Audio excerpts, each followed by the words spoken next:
Hello बच्चों, हमने अपने पिछले लेक्चर में पढ़ा था कि वर्क डन क्या होता है। वर्क डन के यूनिट्स के बारे में पढ़ा था एंड वर्क डन की 3 डिफरेंट कंडीशंस पढ़ा था। वो 3 कंडीशंस क्या क्या थी? वो 3 कंडीशंस ऐसे थी कि जब work force and displacement in the same direction होता है, जब फोर्स और डिस्प्लेसमेंट एक दूसरे के परपेंडिकुलर होता है, और इफ एनी अदर एंगल होगा देन कैसे होगा। ये हमने फॉर्मूला उस दिन पढ़ा था, W = F × S cos theta. Okay, now एक हम बड़े ही इम्पोर्टेंट चीज़ पढ़ना चाहेंगे कि नो वर्क कंडीशन कब कब होता है।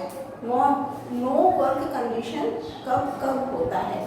ऐसा होता है कि जैसे हमने बोला F × S cos थीटा, तो हमने बोला था अगर डिस्प्लेसमेंट 0 होगा तो नो वर्क डन, यानी अगर कोई डिस्प्लेसमेंट नहीं हो रहा, that is initial and final position same है, the displacement is 0, so work done is 0। एक और कंडीशन हमने बताई थी वर्क डन 0 की, वो था बच्चों कि जब डिस्प्लेसमेंट और फोर्स के बीच का एंगल 90 डिग्री हो, that is force and displacement are normal to each other.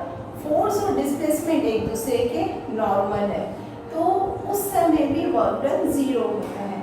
हम एक एग्जांपल डिस्कस करते हैं। जैसे एक कूली है, कूली एक लोड को जमीन से उठा के अपने सर पे रखा, देन हम बोलेंगे कि while lifting a load, coolie क्या कर रहा है? वर्क कर रहा है। If a coolie is lifting a load from ground on his head, देन क्या होगा? Some work is said to be done. कूली क्या कर रहा है? कुछ वर्क कर रहा है। ओके, लेकिन अगर वो कूली एक ही जगह पे खड़ा है, सर पे बोझा लेके, सर पे लोड लेके, वो मूव नहीं कर रहा है, then work done is 0 because there is no displacement. Okay, now हम बात करेंगे अगर कूली चल रहा है लोड को लेके। अगर कूली चल रहा है लोड को लेके, तो यहाँ पे 2 कंडीशन आती है।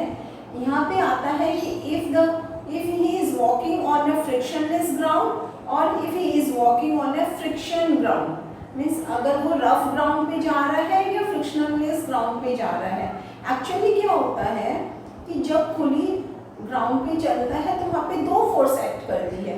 When coolie is moving with a load on a ground, then 2 forces acting there. एक होता है फोर्स ऑफ ग्रेविटी और एक होता है friction, force opposing the friction. Okay, now यहाँ पे क्या होता है, जब क्योंकि अगर लोड लेके लाइक दिस वो चल रहा है, ऐसे ऐसे चल रहा है, ऐसे ऐसे चल रहा है, देन फोर्स ऑफ ग्रेविटी जो होती है, फोर्स ड्यू टू ग्रेविटी और डिस्प्लेसमेंट एक दूसरे के 90 डिग्री पे है, नॉर्मल पे है। अगर एक दूसरे के नॉर्मल पे होगा देन वर्क डन 0 है। ओके, तो यहाँ पे वर्क डन जो भी कूली कर रहा है किसकी वजह से कर रहा है? Because of the force develop due to friction. Friction की वजह से जो फोर्स डेवलप हुआ उस वजह से वो काम कर रहा है। तो यहाँ पे अगर आपको कंडीशन दी जाएगी कि से whether work is done if a boy is walking with some load on a frictionless floor, then वहाँ पे वर्क डन 0 होगा। क्यों? क्योंकि अगर फ्रिक्शन नहीं है तो बाकी तो वर्क डन होता ही नहीं है, बिकॉज लोड और फोर्स ऑफ ग्रेविटी के बीच का एंगल क्या है? 90 डिग्री है, एंड फ्रिक्शन है ही नहीं, तो फ्रिक्शन उसकी वजह से भी फोर्स डेवलप नहीं हो रहा है, देन टोटल वर्क डन वहाँ पे क्या हो रहा है? 0। सो जब क्वेश्चन आपको पूछा जाएगा तो आपको इस तरह से एक्सप्लेन करना पड़ेगा, यानी a coolie when moving with a load on a ground, then he is doing some work which is because of the friction of the ground. He is not doing any work because of the force of gravity. Okay, now अब हम पढ़ेंगे कि power क्या होता है। Power is nothing but rate of doing work. Rate of doing work यानी कितना समय में कितना काम कर रहा है, that is what power. कितना समय में कितना काम कर रहा है उसको क्या बोलते हैं? Power. that is work done by time. यानी पावर क्या चीज पे डिपेंड करता है? 2 चीज पे, वर्क डन पे डिपेंड करता है और टाइम पे डिपेंड करता है। यानी if for same work done, for same work done. अगर वर्क डन सेम है then power is inversely proportional to time. अगर सेम वर्क डन है तो समय ज़्यादा लग रहा है तो पावर कम होगा, अगर समय कम लग रहा है तो पावर ज़्यादा होगा।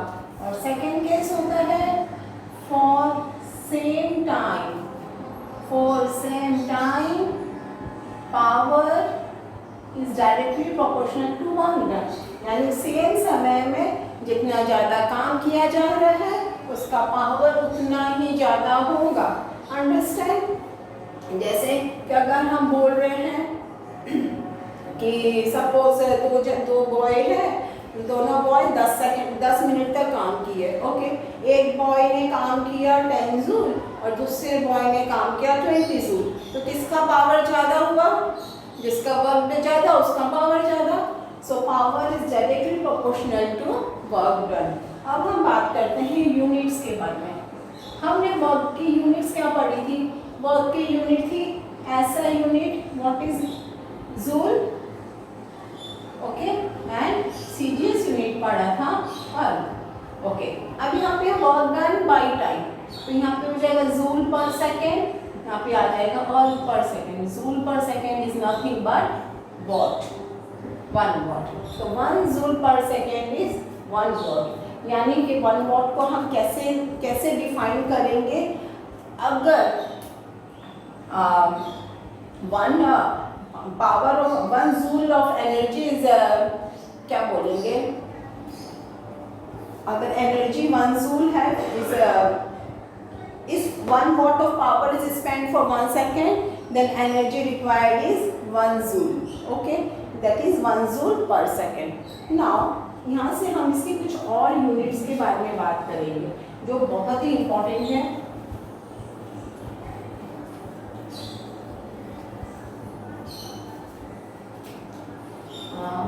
This is 1 watt.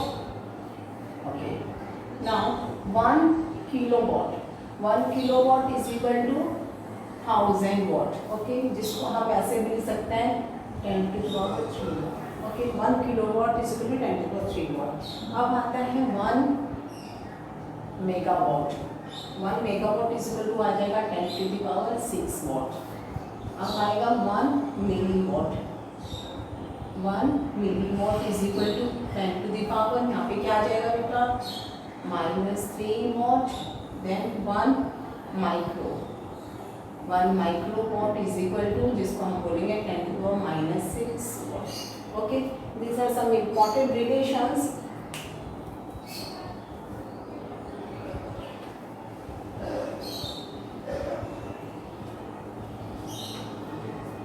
एक और आता है, जैसे हमने since 1 joule is equal to 10 to the power 7 or therefore 1 joule per second is equal to 10 to the power 7 or per second.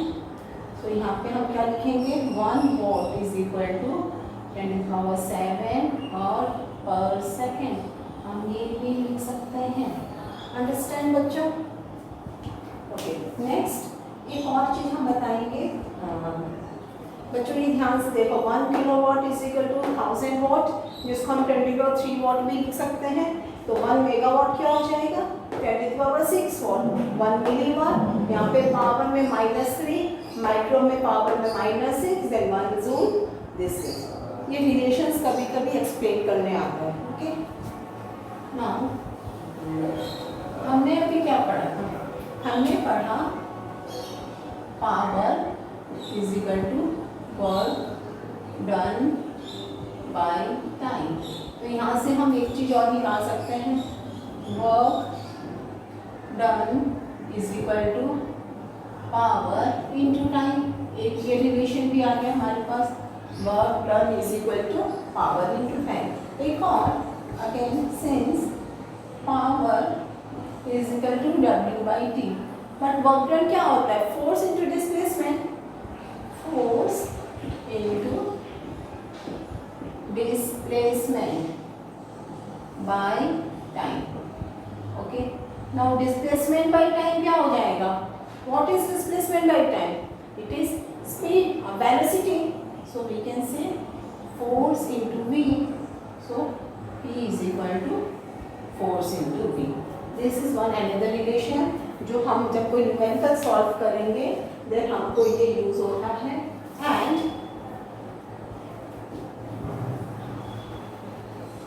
important unit है used unit of power used in mechanical engineering. Mechanical engineering में जो power की unit use होती है that is horse power.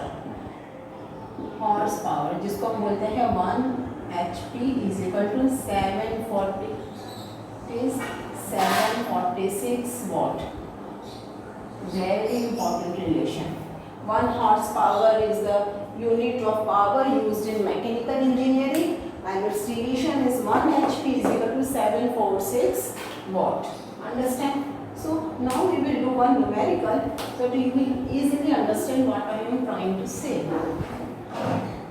एक सम हम करते हैं. This is okay. Power of a motor. Power of a motor is 40 kilowatt. Motor का पावर है 40 kilowatt. At what speed can the motor raise a load of 20,000 Newton. एक motor है जिसका power है कितना 40 किलोवाट. किस स्पीड में motor इतना लोड को रेज करेगा. आप यहाँ पे सॉल्यूशन कैसे शुरू करेंगे. सबसे पहले हम लोग कोई भी फिजिक्स का न्यूमेरिकल करते हैं तो सबसे पहले सम को अच्छे से समझो. प्रॉब्लम में क्या दिया है उसको अच्छे से समझो एंड जो चीज़ गिवन है उसको हम पहले लिख लेंगे. पावर कितना दिया हुआ है. पावर को हम ऐसे लिखते हैं P is equal to 40 kilowatt. Okay. Now ये क्या लोड यहाँ पे क्या हो जाएगा. It is force. Load is यहाँ पे फोर्स. It is 20,000 Newton. आपको क्या निकालना है. आपको निकालना है स्पीड. आपको स्पीड निकालना है. हमने अभी क्या पढ़ा. Since power is equal to हमने क्या पढ़ा था. यस बच्चों हमने पढ़ा था force into speed. Therefore speed क्या हो जाएगा. Power by force. That is power is 40 kilowatt. This is 20,000 newton. आप इसको पहले वॉट में चेंज करिए. This is 20,000 newton. Cancel. It is 2 and speed का यूनिट SI में क्या होता है पर metre per second. So it is speed of the motor is 2 metre per second. तो सबसे इम्पोर्टेंट बात बच्चों इसमें ये होती है कि आप लोग जब कोई रिलेशन को पढ़ते हैं उसको अच्छे से समझ के याद रखिए ताकि आप उसको न्यूमेरिकल्स में अप्लाई कर सकें. ठीक से समझो बच्चों इस सम को.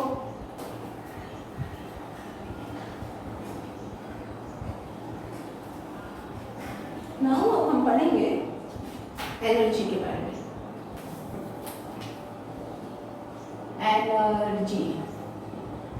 Energy is directly related to work. Work और एनर्जी क्या है बच्चों एक दूसरे से रिलेट करता है.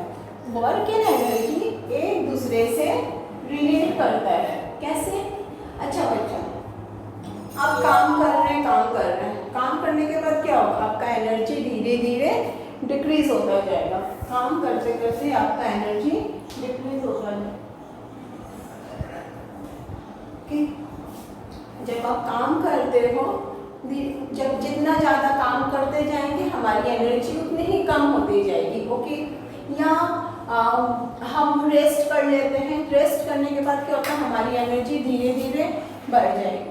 Okay, that means work and energy are related to each other. Work and energy एक दूसरे से रिलेट करता है। तो हम एनर्जी को किस तरह से डिफाइन करते हैं? Capacity of a body to do work. Capacity of a body to do work is called energy. यानी जो एक बॉडी में जितना एनर्जी होगा उस हिसाब से वो उतना वर्क कर पाएगा, उसको डायरेक्टली वैसे ही डिफाइन किया जाता है। यानी कि वर्क का जो यूनिट है वही एनर्जी का भी यूनिट होगा। तो हम सबसे पहले एनर्जी क्या लिखते हैं? Capacity of a body to do work is called energy. Capacity of a body to do work is called energy. तो डेफिनेटली जैसे हमने बोला जो यूनिट वर्क का है वही यूनिट एनर्जी का होगा। सो ऐसा यूनिट क्या होगा? ऐसा unit is joule, CGS unit. Yes बच्चों, सीजीएस यूनिट क्या होगा? नाउ अब हम कुछ बिगर यूनिट्स की पढ़ेंगे। What are bigger units here? Bigger units में आएगा सम, जिसको हम बोलते हैं some other units. That is very very important. Some other units में आता है आपका सबसे पहले 1 वॉट आवर, जिसको हम लिखते हैं ऐसे 1 वॉट आवर। ओके, ये किस तरह से आता है? ये रिलेशन आता है आपका ऐसे, since P is equal to work done by time, तो वर्क डन क्या होगा? P into time. ये रिलेशन, ये वाली यूनिट यहाँ से आती है। तो वाट आवर क्या होता है? अगर 1 घंटा में 1 वॉट ऑफ आवर स्पेंड हो रहा है तो that energy is called 1 watt hour. इसको हम ऐसे भी लिख सकते हैं 1 वॉट इंटू 1 आवर। 1 वॉट में क्या होता है? 10⁻⁷ आवर पर सेकेंड। 10⁻⁷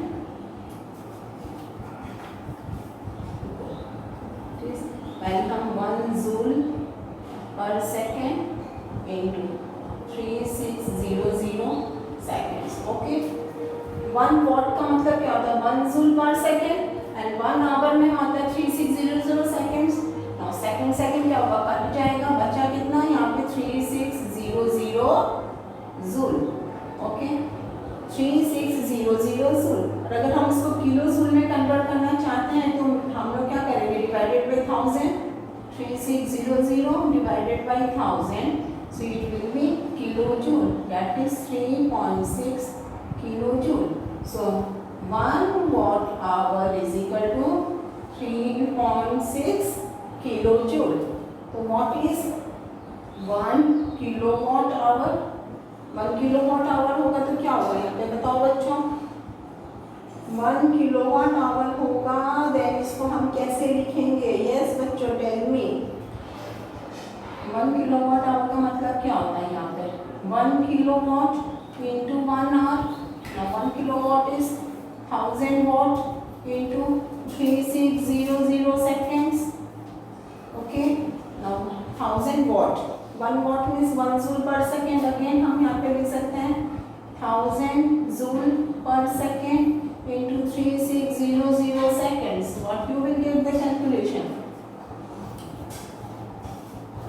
हम यहाँ पर के दिखाते हैं आपको। It is 36 into 10⁵ joule. So it is 3.6 into 10⁶ joule. This is very very important relation. It is 1 kilowatt hour is equal to 3.6 into 10⁶ joule. Very very important relation. And how to derive it?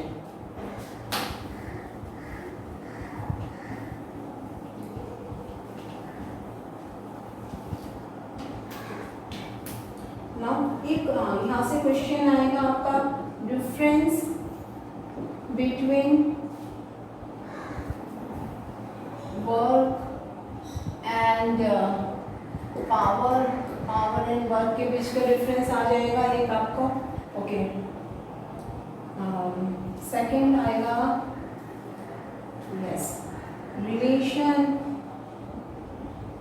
between kilowatt hour and joule. Okay, now और भी कुछ units है heat energy. हमने क्या बोला, energy की units क्या क्या बोले थे हम लोग, जूल बोले थे, देन हम लोग का किलोवाट आवर लाइक दिस। लेकिन हीट एनर्जी को जो कॉमनली हम लोग एक्सप्रेस करते हैं that is called calorie.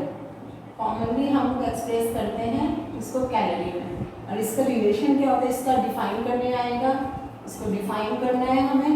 And its relation is 1 calorie is equal to 4.18 joule या 1 joule is equal to 0.24 calorie. ये एक इम्पॉर्टेंट रिलेशन है, इसमें सब जगह रिलेशंस इम्पॉर्टेंट है और इसके डेफिनेशंस इम्पॉर्टेंट है। फिर एक आता है unit electron volt, electron volt eV, और इलेक्ट्रॉन वोल्ट का रिलेशन होता है it is 1 electron volt is equal to 1.6 into 10 to the power minus 19 joule. इसको यूज़ किया जाता है to express atomic energy. Atomic energy को एक्सप्रेस करने के लिए हमको, क्योंकि एटॉमिक एनर्जी क्या होता है उसका वैल्यू छोटा होता है, तो उसके लिए हमको क्या करना है, ऐसा यूनिट चाहिए जिसको हम इसीलिए एक्सप्रेस कर सके छोटे में। 1 electron volt is equal to 1.6 into 10 to the minus 19। लोग यहाँ पे -19 है, सो कितना छोटा वैल्यू है, तो इसके लिए हमको ये यूनिट यूज़ करनी पड़ती है जिसको हम बोलते हैं 1 electron volt is equal to 1.6 into 10 to the power minus 19 joule. Now एक हम अभी न्यूमेरिकल करके दिखाते हैं आपको।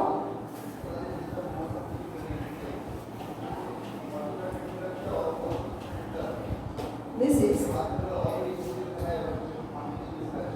an electric heater. Okay.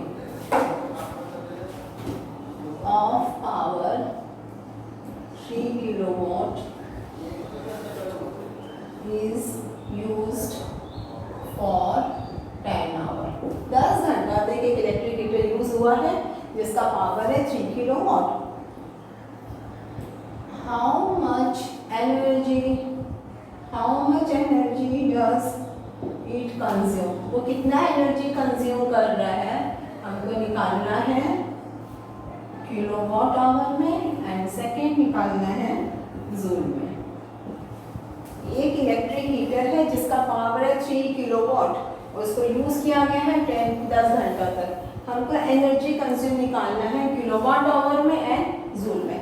हमने क्या बोला था, जब भी हम कोई सम करेंगे वैल्यू जो गिवन है वो निकालते हैं, लिखते हैं पावर क्या है 3 kilowatt, power that means P use for 10 hour, तो टाइम कितना हो गया, time T is equal to 10 our.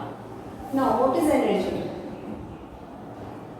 Energy is power into time, so it is 3 kilowatt into 10 hour that is 30 kilowatt hour. तो हमारा first number सम हो गया, हमारा first number हो गया किलोवाट आवर में हमने एक्सप्रेस कर दिया।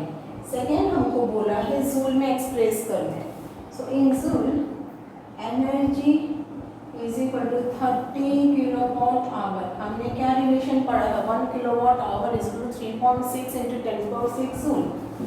Since 1 kilowatt hour is equal to 3.6 into 10⁶ joule, so ये हम यहाँ पे पुट कर देंगे 30 into 3.6 into 10⁶ joule। Okay, multiply करो 3 से 98 900 and 108 into 10⁶ joule। तो साइंटिफिक फॉर्म में कैसे एक्सप्रेस करेंगे, into 10⁸ joule। ओके बच्चों, यहाँ पे पहले आप ठीक से न्यूमेरिकल पढ़ेंगे। An electric heater of power 3 kilowatt is used for 10 hour. How much energy does it consume in kilowatt hour and in joule. सबसे पहले हमने देखा क्या लिखा दिया हुआ है, पावर दिया हुआ है, टाइम दिया हुआ है, हमने वो लिख लिया। हमको निकालना एनर्जी। अब हम देखेंगे जो चीज़ गिवन उसके साथ एनर्जी का रिलेशन क्या है। एनर्जी का रिलेशन होता है power into time. Okay, first हमको किलोवाट आवर में चाहिए, जस्ट हम इसको मल्टीप्लाई किया, हमारा किलोवाट आवर आ गया। अब पूछा है जूल में, तो किलोवाट आवर और जूल के बीच का रिलेशन क्या होता है, हम वो रिमाइंड